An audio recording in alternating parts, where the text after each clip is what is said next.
Naniniwala ka ba na lahat ng naranasan mo hanggang ngayon ay bunga lamang ng iyong mga sariling pagpili? Paano kung sabihin ko sa iyo na hindi? Na ang karamihan sa iyong buhay ay kontrolado ng isang bagay na hindi mo man lang alam na umiiral. At ang mas malala pa, ito ang nagtatakda kung magkano ang iyong kinikita, ang mga relasyon na mayroon ka, at hanggang saan ka aabot. Maghanda ka, dahil sisirain ko ang lahat ng paniniwala mo na totoo. Kapag sinabi kong ang karamihan ng ginagawa mo araw-araw ay hindi talaga pagpili, alam kong nakakaistorbo ito. Ngunit ito ang katotohanan, ikaw ay gumagana sa ilalim ng isang paradigma, isang hanay ng mga nakaugaliang kilos, paniniwala, at otomatikong tugon na nakatanim sa iyong isipan. Isipin mo ito, ilang beses ka nang nagpasya na ngayon na, at nakaramdam ng sobrang motibasyon, ngunit makalipas ang 2 linggo, bumabalik ka rin sa dati mong gawi. Hindi ito kasalanan mo. Ito ay programang nakatanim sa iyo. Nagsimula ang paradigmang ito bago ka pa man magkaroon ng ganap na kamalayan. May bahagi na minana natin, kaya kakahawig ng iyong mga kamag-anak, at may bahagi na naimpluwensyahan ng kapaligiran, ang mga narinig mo tungkol sa pera, trabaho, tagumpay, pag-ibig, at mga taong katulad natin.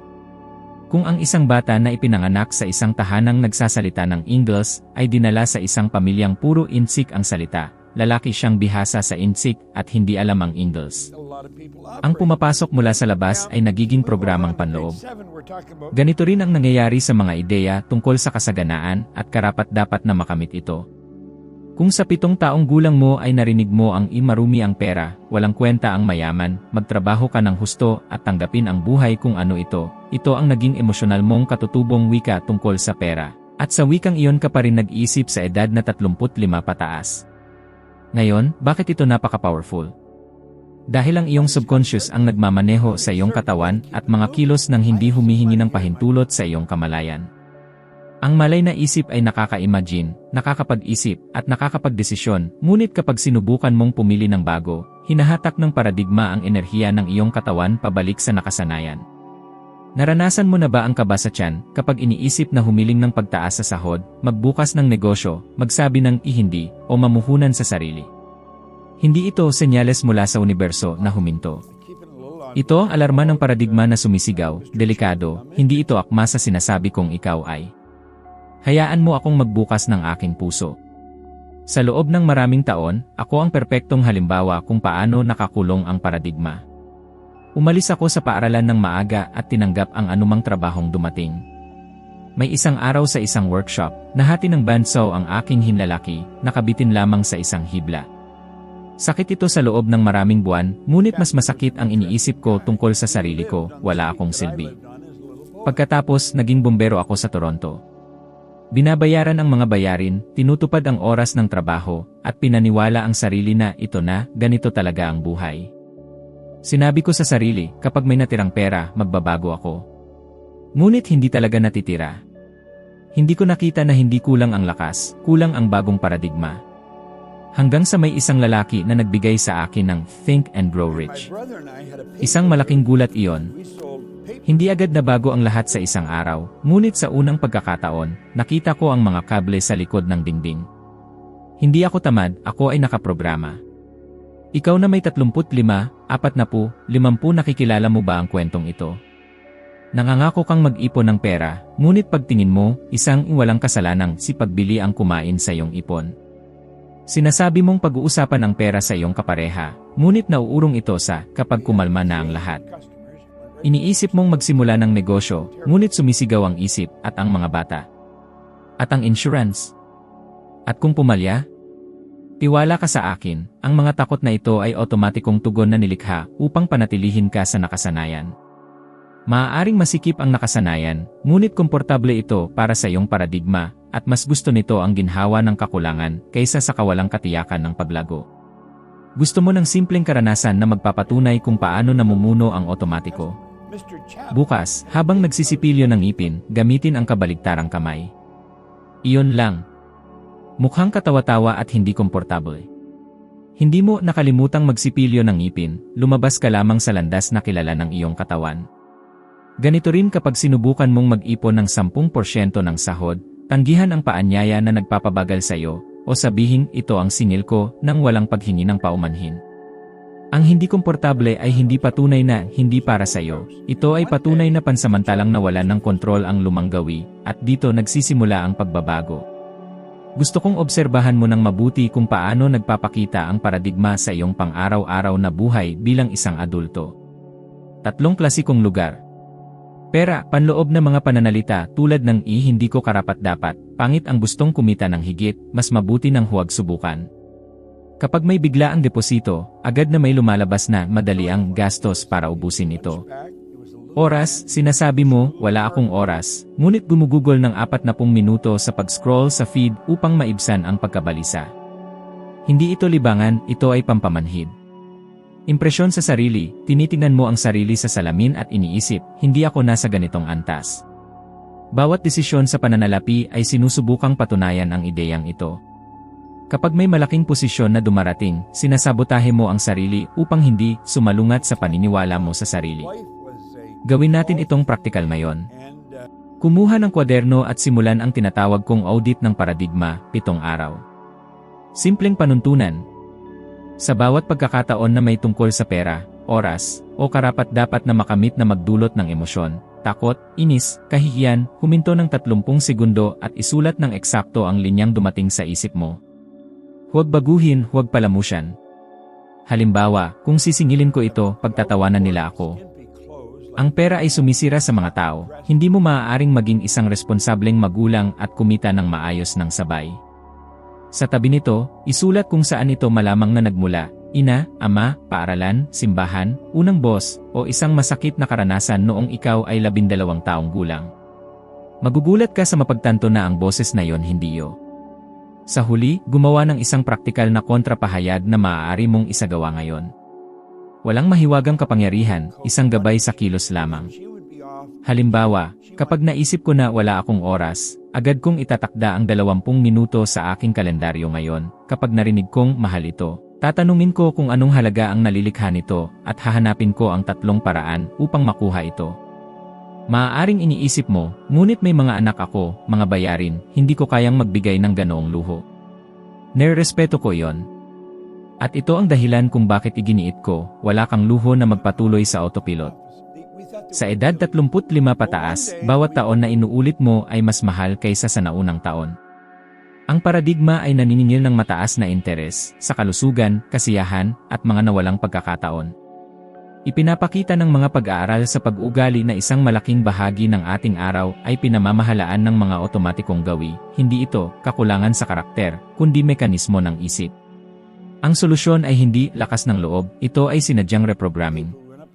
Narito ang isang sunod-sunod na mikro-interbensyon na magsisimulang guluhin ang lumang pattern ngayong araw, pagbabago ng kapaligiran, tumutugon ang subconscious sa mga senyales. Kung ang iyong mesa ay naglalabas ng kaguluhan, magdudulot ito ng magulong desisyon. 5 minuto upang ayusin ngayon ay mas mahalaga kaysa 5 oras ng pagsubok ng kagustuhan bukas. Paradigm card, isulat sa isang pangungusap kung sino ang pinili mong maging sa pananalapi ngayon. Ako ay isang taong pinahahalagahan ang aking oras at lumilikha ng kayamanan sa pamamagitan ng pinahahalagahang ideya. Ilagay sa bulsa. Basahin sa umaga at bago matulog, nararamdaman ang damdamin. Ang damdamin ang lever na nagpapaimprinta sa subconscious. Panuntunan ng kapaki-pakinabang na kakulangan sa ginhawa, pumili ng isang aksyon bawat araw na magdudulot ng bahagyang kakulangan sa ginhawa patungo sa iyong layunin, maghain ng isang alok, sabihin, ang aking halaga ay 150,000 pesos, mamuhunan ng 1% pa. Ang bahagyang kakulangan sa ginhawa, kapag paulit-ulit, ay nagtutuwid ng landas ng hindi nagdudulot ng panik. Script ng tanong, kapag dumating ang takot, tanungin sa mahinang boses, ito ba ay katotohanan o ang aking paradigma ay nagpoprotekta sa akin mula sa bago? 9 sa 10 pagkakataon, ito ay ang paradigma. Hayaan mo akong ikwento ang isang bagay na hindi ko malilimutan. Noong panahon ko sa bumbero, sinabi sa akin ng isang kasama, pare, may magandang trabaho ka, hawakan mo yan. Sa labas, sumang-ayon ako, sa loob, alam ko na ang pariralang iyon ay katulad ng narinig ko buong buhay, huwag mong subukan. Noong araw na hindi ko sinuway ang boses na iyon at sinimulan ang aking unang negosyo sa paglilinis, tila mali ang lahat, wala akong formal na edukasyon, walang kapital, walang pag-apruba mula sa iba. Natutulog ako ng may takot ng maraming linggo. Ngunit bawat maliit na desisyon na kontra-intuitive ay lumilikha ng panganib na nagiging lakas. Sa loob ng mas mababa sa isang taon, ang resulta sa pananalapi ay nalampasan ang lahat ng aking naranasan noon. Hindi ito swerte. Ito ay pagpapalit ng piloto. Dalhin ang imaheng ito sa isip, ang iyong paradigma ay tulad ng isang malalim na landas sa lupa kung saan laging dumadaloy ang tubig. Hindi mo lalaban ang lumang landas. Nagsisimula kang maghukay, araw-araw, ng bagong daanan para dumaloy ang tubig. Sa simula, ito ay mababaw at tila walang silbi. Isang araw, nang walang babala, babaguhin ang tubig ang daloy. Mula sa labas, tatawagin ito ng iba bilang milagro. Alam mo na ito ay resulta ng sinadyang pag-uulit. Kaya, hinahamon kita ngayon, sa loob ng 7 araw, gawin ang paradigm audit at isagawa ang mga micro-intervention.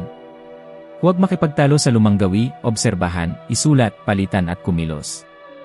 Kung ang panloob na boses ay nagsasabing ito ay katawa-tawa, ngumiti, ito ang lumang gwardiya na sinusubukang panatilihin ka sa pintuan. Magpatuloy. Hindi ka sira, ikaw ay nakaprogram. At ang programa ay maaaring isulat muli. Kapag nakita mo itong nangyayari, hindi lamang ito magiging bagong desisyon, ito ay bagong ikaw na gumagawa ng pasya.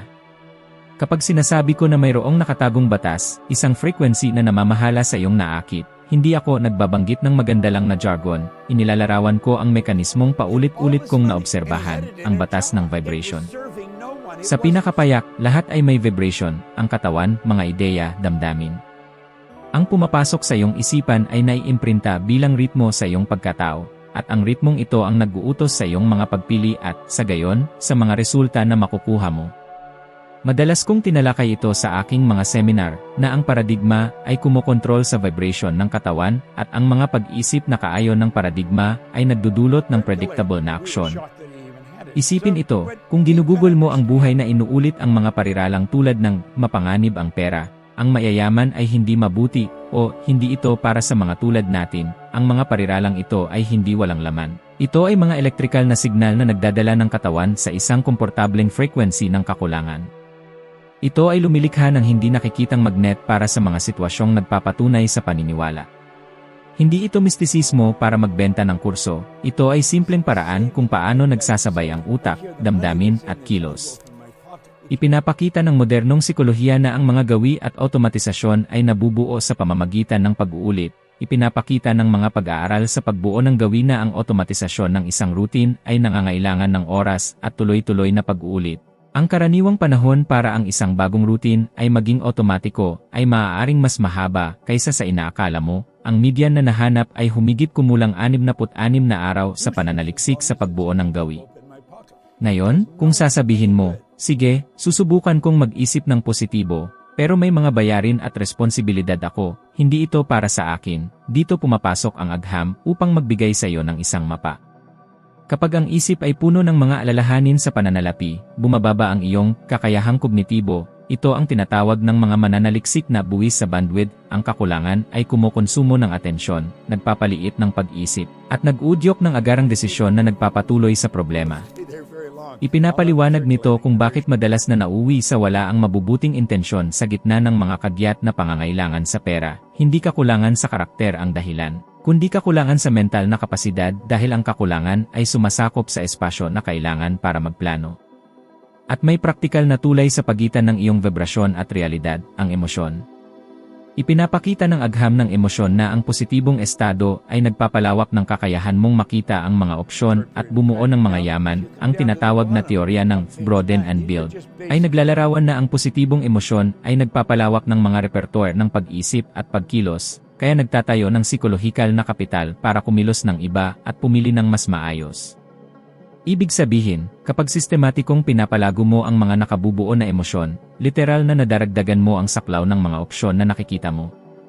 Ngunit huwag magpaloko, ang simpleng pag-isip ng positibo ay hindi hiwaga o milagro, ito ay kasangkapan. Ipinakita ni Bandura na ang paniniwala sa sariling kakayahan, self-efficacy, ay isang malakas na tagapahiwatig ng matibay na pag-ugali at mataas na pagganap. Kapag naniniwala ang isang tao na kaya niya, kumikilos siya, nagpapatuloy sa kabila ng mga hadlang, at unti-unti ay nakakalap ng mga ebidensya na nagpapatibay sa bagong pagkakakilanlan. Sa madaling salita, Ang pakiramdam na kaya mo ay hindi lamang nagbabago ng iniisip mo, kundi pati na rin ang ginagawa mo, at ang ginagawa mo ang siyang nagbabago sa iyong kalagayan. Ngayon, gusto kong maging direkta. Ang batas na itinuro ko ay hindi nangangako na isang malabong pag-isip ay agad na magpapalaki sa iyong bank account. Ang nangyayari, at nakita ko na ito ng maraming beses, ay ang mga iniisip na kaayon ng iyong nais ay inaayos ang iyong estado, at ang estado na iyon ang nag-udyok ng mga kilos na lumilikha ng resulta. Mayroon ding beya sa pag-iisip na kailangang harapin. Tinatasan ng mga tao ang kita, at pagkalugi ng hindi pantay, ipinapakita ng teorya ng prospect na mas malakas nating iniiwasan ang pagkalugi kaysa hinahanap ang kita. At ito ang dahilan kung bakit marami ang mas pinipili ang tila ligtas na kasalukuyan kaysa sa mas malaking posibilidad sa hinaharap. Ang pag-unawa dito ay binabago kung paano mo istrukturahin ang panganib, sa halip na ipagsapalaran ang lahat, natututo kang bumuo ng tulay sa pagitan ng kasalukuyan at hinaharap. Gusto kong magbigay ng mga totoong halimbawa na naglalarawan ng ideyang ito. Ipinakilala ni Oprah ang konseptong ito sa mainstream nang pag-usapan niya ang intensyon at focus bilang mga elemento na gumabay sa kanyang mga desisyon at nagbukas ng mga landas para sa mas malaking oportunidad. Naka-interview siya ng maraming tao na nagsasalita tungkol sa kahalagahan ng panloob na kaliwanagan upang makaakit ng mga posibilidad. Si Jim Carrey, sa mga panayam, ay nagkwento tungkol sa pagsasanay na magsulat ng tseke para sa kanyang sarili ng $10 milyong at ay visualize ng detalyado kung ano ang ibig sabihin nito. Ang visualisasyon ay lumikha ng napakalinaw na estado ng emosyon na naggabay sa kanyang mga pagpili at kilos hanggang sa magkaroon ng konkretong sitwasyon na tumugma rito. Hindi ito magikal na pagkakataon, ito ang paraan kung paano ang focus panandang pandagdag estado ng emosyon panandang pandagdag aksyon ay lumilikha ng larangan ng atraksyon para sa mga angkop na oportunidad. Sa kabilang banda, may mapait na aral para sa mga tumatangging i-adjust ang kanilang frequency. Nabigo ang mga malalaking kumpanya dahil hindi nagbago ang kanilang mga leader sa pag-isip o modelo ng kinakailangan. Ang kawalan ng kakayahang kilalanin ang pagbabago ng paradigma at i-adjust ang kilos ay nagdulot sa Blockbuster at Kodak na mawalan ng buong merkado, hindi dahil sa moral na parusa, kundi dahil nanatili sila sa parehong estratehikong vibrasyon habang nagbabago ang mundo. Ipinapakita ng mga halimbawa na ito na ang pagiging tama sa iyong lumang paniniwala ay maaaring maging napakamahal. Paano ito ilalapat ngayon nang hindi nalulunod sa ilusyon? Una, ang kaliwanagan ay kailangang kaakibat ng emosyon at aksyon. Isulat ang isang tiyak na layunin, hindi gusto ko ng mas maraming pera, kundi gusto ko ng 3 milyong piso sa loob ng 12 buwan mula sa pinagmulan na at maglaan ng 5 minuto araw-araw upang i-visualize ang resulta ng may detalyeng pandama na parang naabot mo na ito. Pagkatapos, tukuyin ang isang pinakamaliit na aksyon na maaari mong gawin na kaakibat ng bisyon na iyon, isang hakbang na maaari mong gawin ngayon, at ulitin ito hanggang maging ugali. Ipinapakita ng pananaliksik sa pagbuo ng ugali na ang consistency at konteksto ay mahalaga, yugnay ang bagong aksyon sa isang umiiral na trigger at ulitin. Bukod dito, harapin ang kakulangan gamit ang mga estratehiyang operasyonal, i-automate ang ipon upang mabawasan ang mental na pasanin. Lumikha ng maliit na emergency fund upang hindi hayaang hilahin ka ng mga hindi inaasahang pangyayari pabalik sa reactive mode, at maglaan ng oras para sa paglikha, linggo-linggo kung saan puro pag-isip sa mga posibilidad lamang ang ginagawa. Binabawasan nito ang bandwidth na kinokonsumo ng alalahanin at nagbibigay daan sa iyo na mag-isip sa paglawak imbes na sa simpleng kaligtasan. Ang mga simpleng hakbang na ito ay direktang sumasagot sa ipinapakita ng agham kung paano hinuhubog ng kakulangan ang desisyon. Sa wakas, nagmumungkahi ako ng praktikal na eksperimento. Sa loob ng 30 araw, gawin ang 3 pinagsamang bagay. Una, isulat at basahin ang iyong layunin ng may emosyon sa loob ng 3 minuto tuwing umaga. Pangalawa, isagawa ang isang micro-action na kaugnay ng layunin, isang maliit at nasusukat na hakbang, araw-araw. At pangatlo, reflektahin ang progreso at ayusin ang aksyon kung kinakailangan upang manatili sa linya patungo sa bisyon. Magtala ng isang maliit na tagumpay araw-araw, gaano man ito kaliit, upang palakasin ang iyong tiwala sa sarili. Ang 3 gawin na ito, kapag pinagsama, ay nagtutulungan, ang pananaw na umaayon sa iyong enerhiya, ang paulit-ulit na aksyon na bumubuo ng ugali, at ang feedback na nagpapalakas ng paniniwala. Kapag ginawa mo ito ng may pananagutan, ang posibilidad na magsimula ang iyong mga desisyon na magbunga ng ibang resulta ay tumataas ng malaki, dahil sadyang binabago mo ang dalas ng enerhiya na iyong inilalabas sa mundo. Tandaan, ipinapakita ng mga siyentipiko at manonood na ang pagbabago ng isip ay nagbabago ng atensyon at kakayahan, at sa huli, binabago nito ang buhay.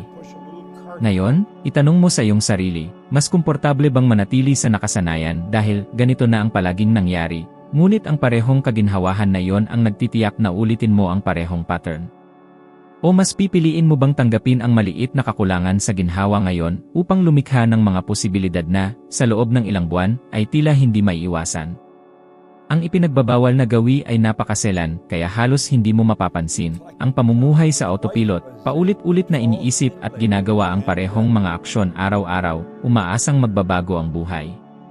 Nakita ko na ito ng libu-libong beses at sasabihin ko ng direkta. Ang problema ay hindi lamang kung ano ang ginagawa mo, kundi kung paano na-program ang iyong isip upang tumugon.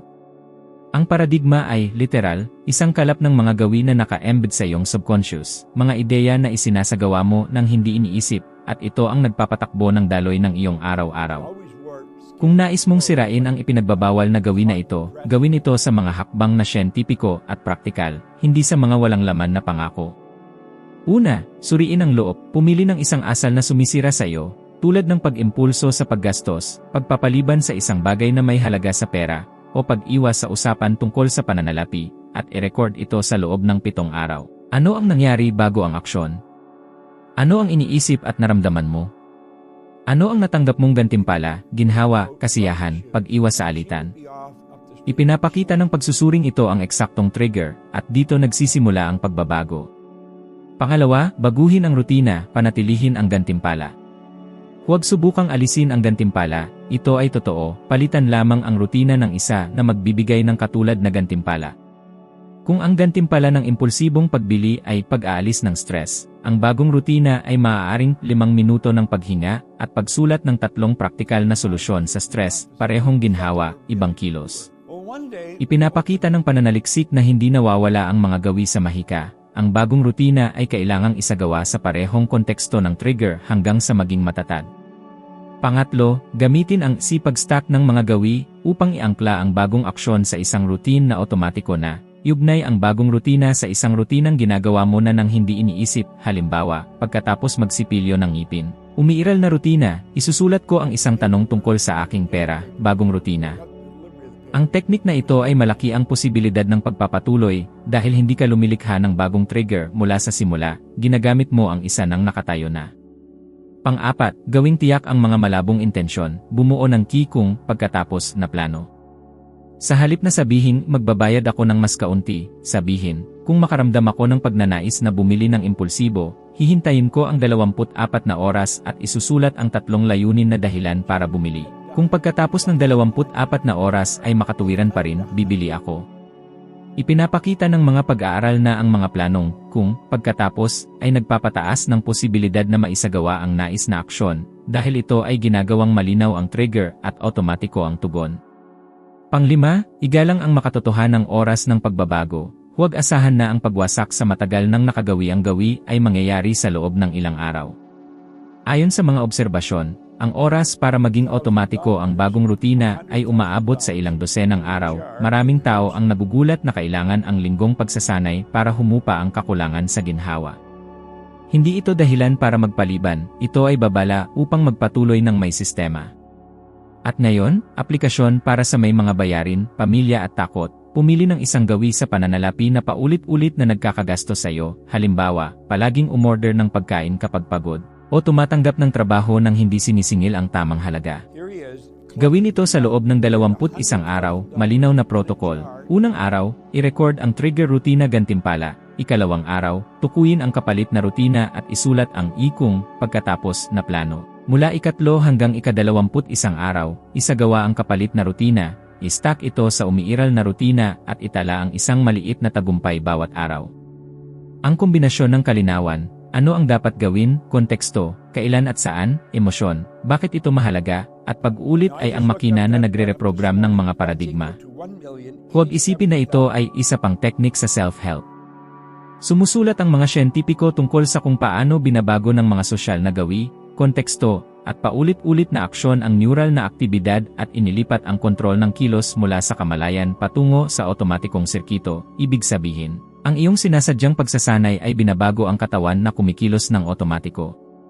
Sa huli, harapin ang karaniwang pagtutol, hindi ko kayang mag-risk, may pamilya ako, may bayarin, hindi pa panahon para sa pagbabago. Naiintindihan ko.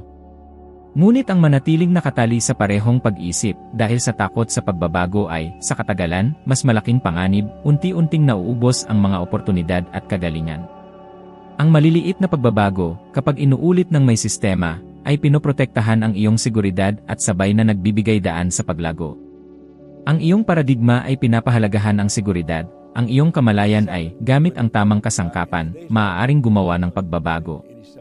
Lumikha ng isang bagong uri ng seguridad, isa na hindi lamang nagbabayad ng iyong mga bayarin, kundi nagpapagaan din ng iyong paghinga. Kaya narito ang isang praktikal na paanyaya, piliin ang isang gawin na nagpapababa sa iyo, suriin ito sa loob ng 7 araw, ipatupad ang isang malinaw na, kung kaya, na hakbang, i-stack ang bagong rutinaryo sa isang bagay na ginagawa mo na, at isabuhay ito ng hindi bababa sa 21 araw. Kung makaramdam ka ng takot, magandang palatandaan ito. Ang takot ay parang kampana ng paradigma na tumutunog. Sa halip na sumunod dito, gamitin ito bilang babala na ikaw ay nasa tamang landas.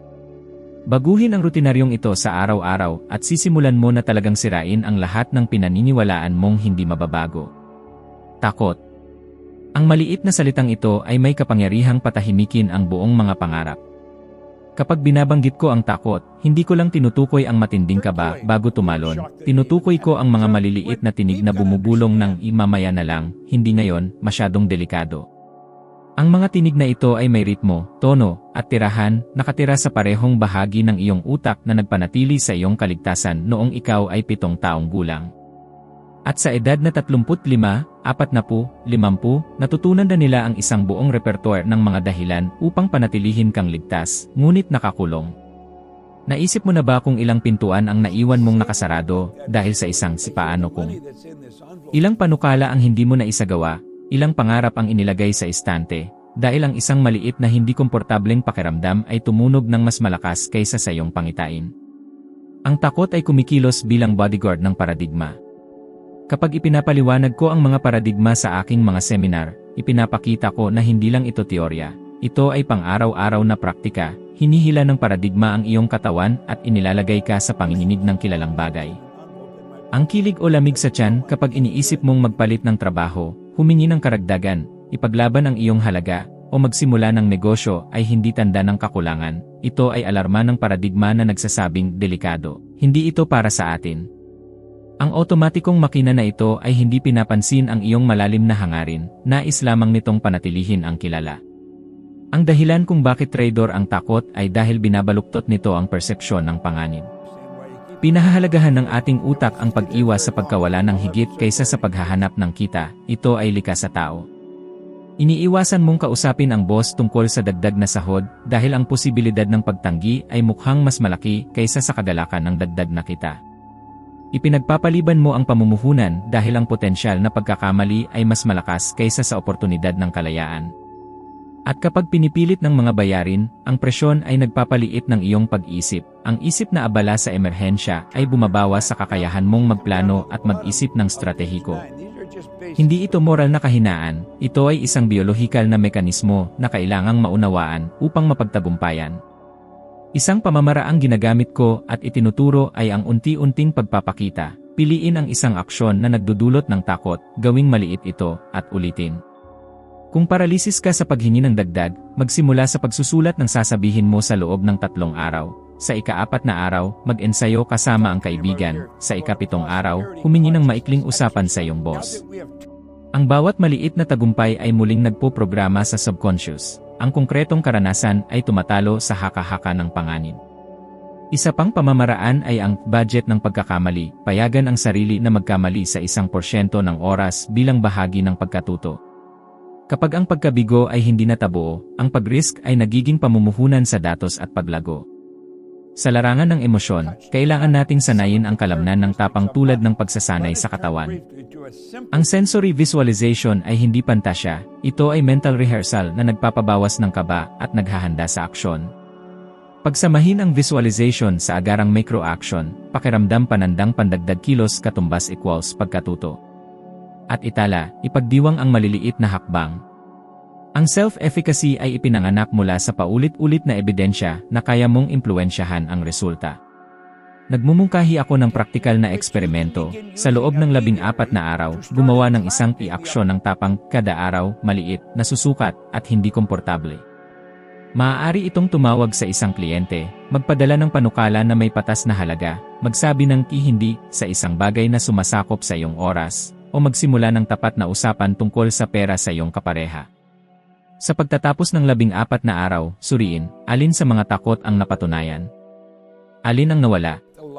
Alin ang nagbigay ng konkretong resulta? Ang koleksyon ng personal na datos na ito ang ebidensya na kailangan ng paradigma upang umatras. Sa huli, tanggapin ito, ang takot ay palaging lalabas. Ang kaibahan ng mga nagtatagumpay at mga natigil ay hindi ang kawalan ng takot, kundi ang kakayahang gawing impormasyon at lakas ang takot. Sa edad na 35, nagsisimulang maramdaman ang presyon ng oras, bawat taon na paulit-ulit nang hindi nagbabago ay may kapalit.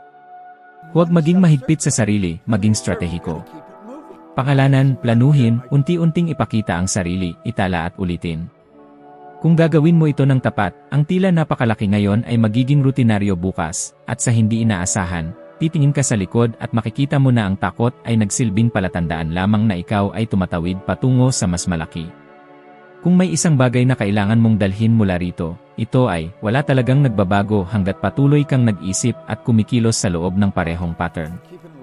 Ang humahawak sa iyong buhay ay hindi ang mga pangyayari, kundi ang paradigma na tinanggap mo bilang normal.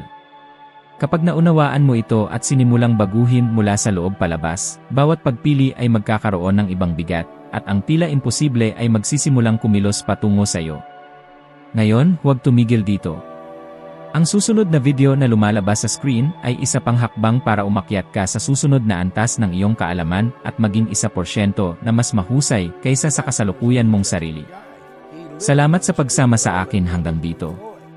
Hintayin kita sa susunod na video.